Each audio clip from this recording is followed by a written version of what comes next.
Good morning. இப்போ நம்ம பார்க்க போகிறது 8th மேக்ஸில் எக்ஸசைஸ் 4.1ல் 5th சம்.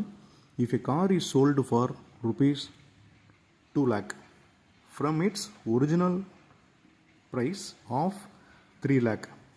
அப்போ 3 லட்ச ரூபா கார் என்ன பண்ணுறோம் அப்படின்னா 2 லட்ச ரூபாய்க்கு தான் சேல் பண்ணுறோம். Then find the percentage of decrease in the value of car. அப்போ கண்டிப்பாக நம்ம 3 லட்ச ரூபாய்க்கு விற்றது 2 லட்ச ரூபாய்க்குன்னா நஷ்டம் தான் இல்லைங்களா? அப்போ அந்த நஷ்டத்தோட பர்சன்டேஜ் என்னென்னு கேட்டிருக்கிறான்.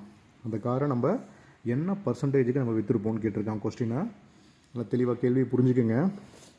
சொல்யூஷன் எழுதிக்கோங்க. Solution original price.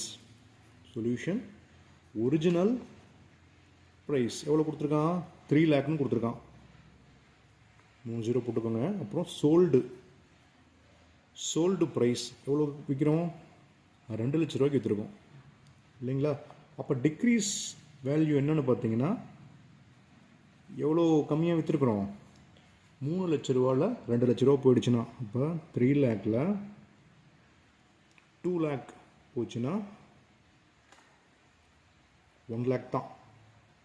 அப்போ டிக்ரீஸ் வேல்யூ எவ்வளோ? 1 lakh. அப்போ percentage of decrease value percentage என்ன கேட்டிருக்காங்க? Percentage of decrease value equal to 1 lakhக்கு 3 லட்ச ரூபாய்க்கு வாங்கியிருக்கோம் இல்லையா? இப்போ 3 லட்ச ரூபாய்க்கு 1 லட்ச ரூபா இன்ட்டு பர்சன்டேஜ்னா 100. சரிங்களா? இந்த 5 0 கேன்சல் பண்ணிக்கோ, இந்த 5 0 கேன்சல் பண்ணிக்கோ. இப்போ என்ன வரும் அப்படின்னா 100/3. ஓகேங்களா? இதை சிம்பிளிஃபை பண்ணிக்கோங்க. அப்போ என்ன பண்ணுறோம்? 100 வந்து 3ஆல் டிவைட் பண்ணி பார்த்தீங்கன்னா 3 times 9, மறுபடியும் 1 0 கீழே போட்டுக்கோ. அப்போ 3 times 9 மீதி 1 அப்படியே போயிட்டே இருக்கும் இல்லைங்களா? அப்போ என்ன பண்ணுறோம் அப்படின்னா இந்த 33 ஃபஸ்ட்டு 33 மேலே வச்சுக்கோங்க இன்ட்டு 1 அது கீழே இருக்கு இல்லையா 1 அதை இங்கே வச்சுக்கோ டிவைட் பை 3%. இதுதான் அந்த percentage decrease in value of percentage வந்து 33 × 1/3. ஓகே.